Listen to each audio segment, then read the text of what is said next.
শুনে রাখো মুমিনগণ, তোমাদের পিতাগণ, তোমাদের ভাইগণ, আত্মীয় স্বজনগণ যদি ঈমানের উপর কুফরকে প্রাধান্য দেয়, তাদের সাথে তোমাদের কোনো সম্পর্ক নাই, তাদেরকে তোমরা বন্ধু বানিও না।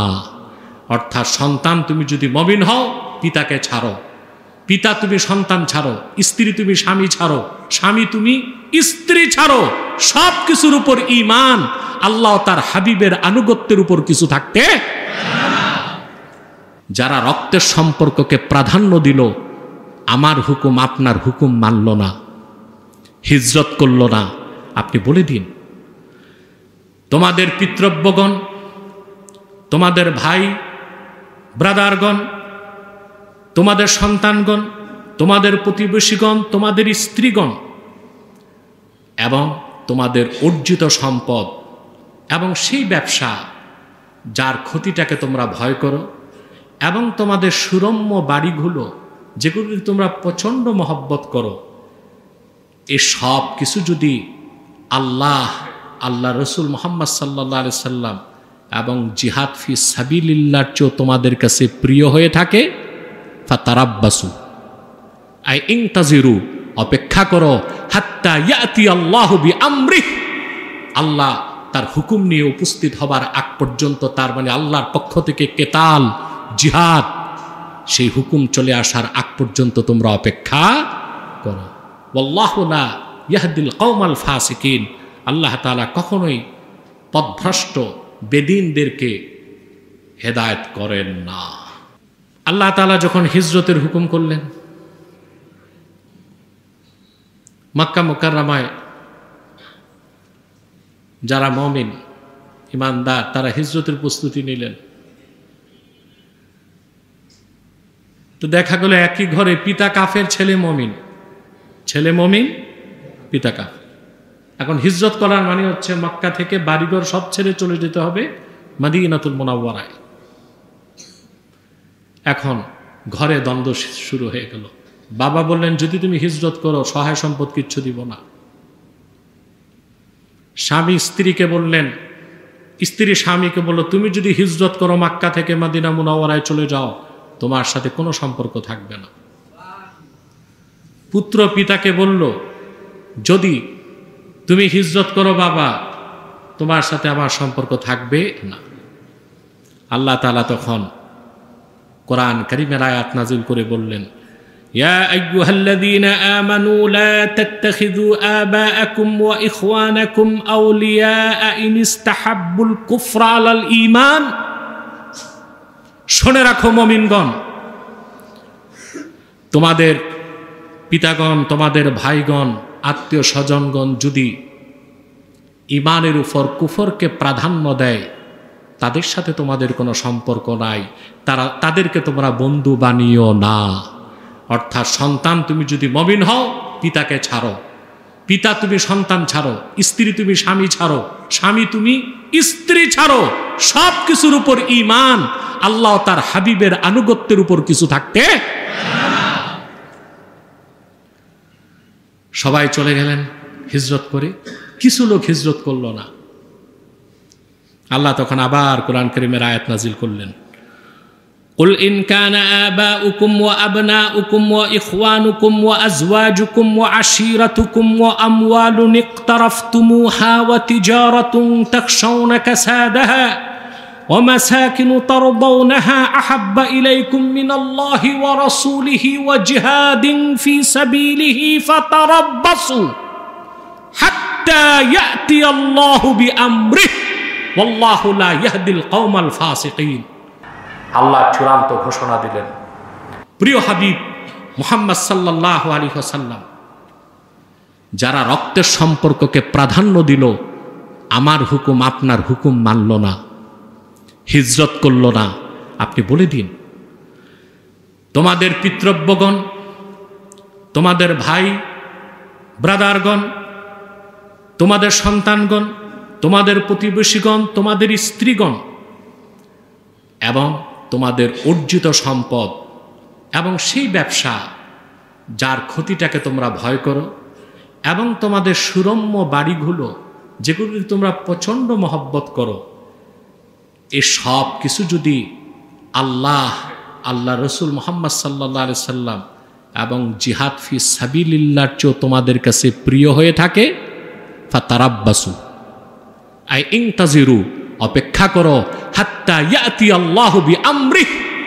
আল্লাহ তার হুকুম নিয়ে উপস্থিত হবার আগ পর্যন্ত, তার মানে আল্লাহর পক্ষ থেকে কেতাল, জিহাদ, সেই হুকুম চলে আসার আগ পর্যন্ত তোমরা অপেক্ষা করো।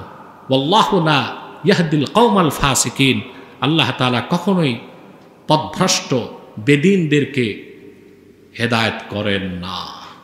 তাহলে সহায় সম্পদ, বিত্ত বৈভব, পরিবার পরিজন, এমনকি নিজের জীবনের চেয়েও বেশি ভালোবাসা রাখতে হবে আল্লাহর জন্য, তার হাবিব মুহাম্মদ সাল্লাল্লাহু আলাইহি ওয়াসাল্লামের জন্যে, এবং সর্বাবস্থায় আল্লাহর দ্বীনের স্বার্থে জীবন উৎসর্গ করতে প্রস্তুত থাকতে হবে।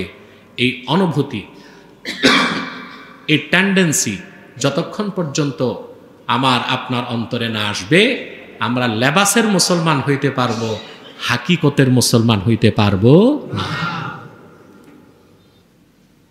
এই আয়াতের ব্যাখ্যা ইমাম কুরতুবী রাহমাতুল্লাহ লেখেন, ওয়াফিল আয়াতি দালিলুন আলা উজুবি হুব্বিল্লাহি ওয়া রাসূলিহি সাল্লাল্লাহু আলাইহি ওয়াসাল্লাম ওয়ালা খিলাফা ফি যালিকা বাইনাল উম্মাহ। এই আয়াত থেকে স্পষ্ট প্রমাণিত হয় আল্লাহ ও তার হাবিব মুহাম্মদ সাল্লাল্লাহু আলাইহি ওয়াসাল্লামের ভালোবাসা অন্তরে জায়গা দেওয়া, লালন করা মিন ওয়াজিবাতিল ইসলাম, এটা ছাড়া মুসলমান হবার কোনো সুযোগ নাই। আর এই ক্ষেত্রে উম্মতে মুহাম্মাদির মধ্যে কোনো ইখতিলাফও নাই। সুবহান। রাসূলুল্লাহ সাল্লাল্লাহু আলাইহি ওয়াসাল্লামের ভালোবাসা জীবনের চেয়ে বেশি হতে হবে না? মুখের দাবি ঠিক আছে, কিন্তু আমরা দেখা যাচ্ছে আল্লাহ তার রাসূল সাল্লাল্লাহু আলাইহি ওয়াসাল্লামের আদর্শ, ইত্তেবা, আনুগত্য বাদ দিয়া আমরা কেউ আছি দল প্রীতিতে, কেউ স্বজন প্রীতি, ঠিক কিনা, কেউ দুনিয়াদারি, রাজনৈতিক আদর্শ আমাদের কাছে বড় হয়ে গেছে। সেজন্য ইসলাম বিরোধিতা করতে আমরা কুণ্ঠিত হই না, দ্বিধাবোধ করি না, গায়েও লাগে না, ঠিক কিনা। বলছিলাম যে কথাটি বলেছি, বলবো, যতক্ষণ পর্যন্ত জীবনের সকল ক্ষেত্রে আল্লাহর হাবিব মুহাম্মদ সাল্লাল্লাহু আলাইহি ওয়াসাল্লামের সুন্নতের অনুসরণ না করব, ততক্ষণ পর্যন্ত আমরা মুমিন হতে পারবো না। আর সেজন্য আল্লাহর হাবিব মুহাম্মদ সাল্লাল্লাহু আলাইহি ওয়াসাল্লামের মহব্বত জীবনের চেয়ে বেশি হতে হবে।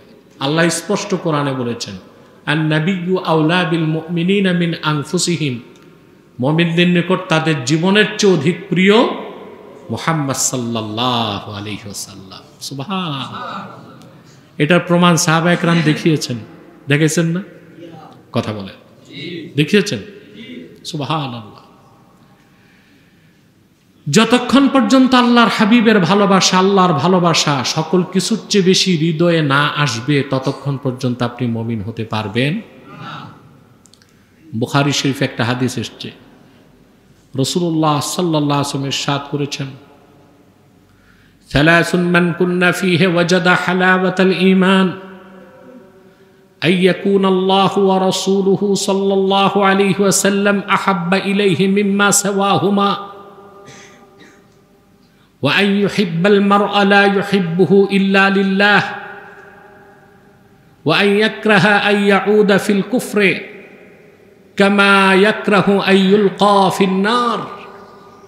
رسول الله صلى الله عليه وسلم ইরশাদ করেছেন, অন্য riwayate আসছে বুখারী শরীফে, বাদা ইদ আনকাদাহুল্লাহ কামা ইয়াকরাহু আইয়ুলকা ফিন্নার। ভিন্ন শব্দ হাদিসটি এসেছে। রাসূলুল্লাহ সাল্লাল্লাহু আলাইহি ওয়াসাল্লাম ইরশাদ করেছেন, তিনটি খাসলাত রাসূল করিম সাল্লাল্লাহু আলাইহি ওয়াসাল্লাম ইরশাদ করেছেন, তিনটি খাসলত যখন কোনো ব্যক্তির মধ্যে সন্নিবেশ ঘটবে, তখন সে ঈমানের মধুর স্বাদ পেয়ে যাবে। তার প্রথমটি হচ্ছে, ব্যক্তির প্রথম খাসলাত হবে তার কাছে আল্লাহ ও তার রাসূল সাল্লাল্লাহু আলাইহি ওয়াসাল্লাম সকল কিছুর চেয়ে বেশি প্রিয় হবেন। 2 নাম্বার হচ্ছে খাসলাত, ব্যক্তি কাউকে ভালোবাসবে শুধুই আল্লাহর জন্যে। সুবহানাল্লাহ।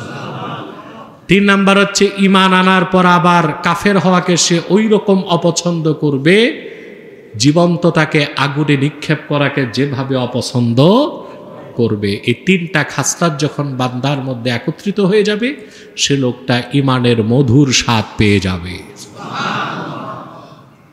সাহাবায়ে কেরাম ঈমানের মধুর স্বাদ পেয়েছিলেন, সেজন্য রাসূল করিম সাল্লাল্লাহু আলাইহি সাল্লামের আঙ্গুলের ইশারায় আল্লাহ দ্বীনের জন্য গর্দান দিতে পারতেন।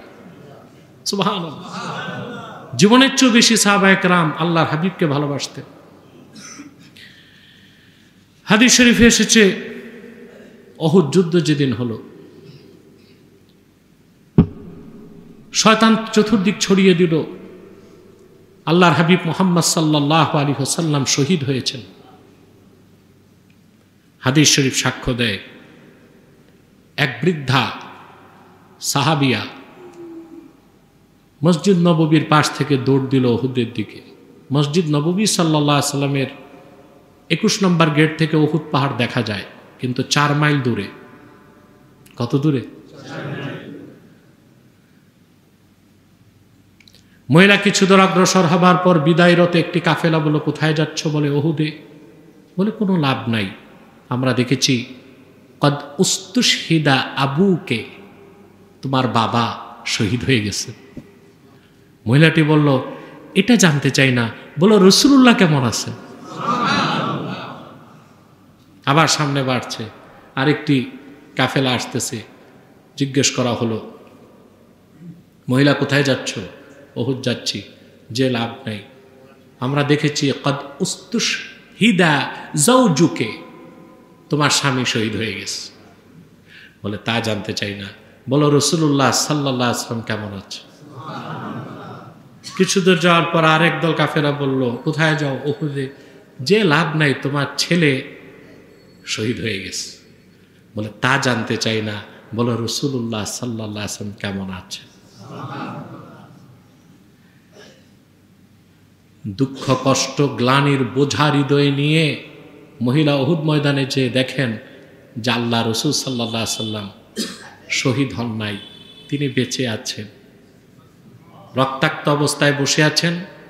হযরত ফাতেমা ঢালের মধ্যে পানি এনে দিচ্ছিলেন, আর হযরত আলী আল্লাহর হাবিবের রক্ত মোবারক পরিষ্কার করছিলেন।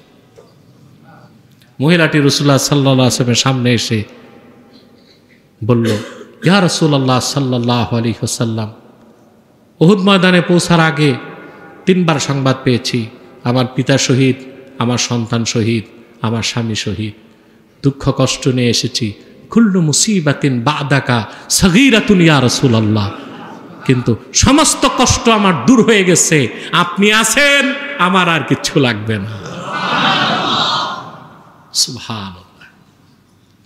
উহুদ যুদ্ধের দিন রাসূল করিম সাল্লাল্লাহু আলাইহি সাল্লামের সাহাবী ছিলেন হানজালা। সেদিন ওনার বিয়ের রাত ছিল। রাসূলুল্লাহ সাল্লাল্লাহু আলাইহি ওয়াসাল্লাম রুখসত দিয়েছিলেন, জিহাদে না আসলে তার গুনাহ হবে না, কারণ বিয়ে হয়েছে প্রথম রাত। উহুদ যুদ্ধের বিপর্যয়ের কথা তিনি শুনলেন গভীর রাতে। তিনি তার স্ত্রী থেকে বিদায় নিয়ে উঠে দাঁড়িয়ে গেলেন। সেটা তার স্ত্রীর সাথে তার প্রথম রাত। স্ত্রী বলেন, কোথায় যান? বলে উহুদ থেকে সংবাদ এসেছে রাসূলুল্লাহ সাল্লাল্লাহু আলাইহি সাল্লাম রক্তাক্ত হয়েছেন। এটা শোনার পর হানজালার ফুলের বিছানায় তো থাকতে পারে না। স্ত্রীকে বললেন, আমি যাচ্ছি উহুদে, এটাই তোমার আমার প্রথম রাত, এটাই তোমার আমার শেষ রাত। যদি আল্লাহ সুযোগ করে দেন, জান্নাতে তোমার আমার সাক্ষাৎ হয়ে যাবে।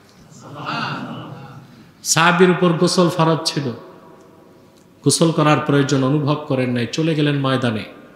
অসংখ্য কাফেরকে হত্যা করে এক পর্যায়ে তিনি শহীদ হয়ে গেলেন। তার শরীরে তরবারির অসংখ্য আঘাতের চিহ্ন। তার স্ত্রী দৌড়ে আসলেন উহুদে, এসে বলেন, আমি তো জানি শহীদদের গোসল নাই, তারা পবিত্র, তাদের রক্ত পবিত্র, কিন্তু আমার স্বামীর গোসল দিতে হবে। ওয়াকানা জুনুবান ফিল লাইল, রাতে তিনি জুনুব ছিলেন, জুনুব, গোসল ফরজ ছিল তার উপর। তার গোসল লাগবে। সাহাবায়ে একরাম খুঁজছেন হানজালার লাশ, খুঁজে পান না। রাসূলুল্লাহ সাল্লাল্লাহু আলাইহি ওয়াসাল্লাম বললেন, সাহাবীরা, আমার ভালোবাসায় যে জীবন উৎসর্গ করলো, তোমাদের গোসল দিতে হবে না। গাসালাত লাহুল মালাইকাতু বিমাইত তাসনিম, আল্লাহর ফেরেশতারা তাসনিম নহরের পানি দিয়া তারে গোসল করায় দিয়েছে।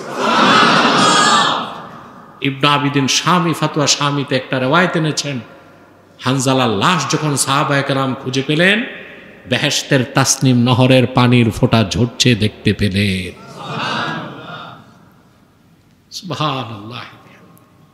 তাহলে প্রিয় বন্ধুগণ, রাসূলুল্লাহ সাল্লাল্লাহু আলাইহি ওয়াসাল্লামের ভালোবাসা জীবনের চেয়ে বেশি হতে হবে, তাইলে ওনার অনুসরণ করা সম্ভব হবে।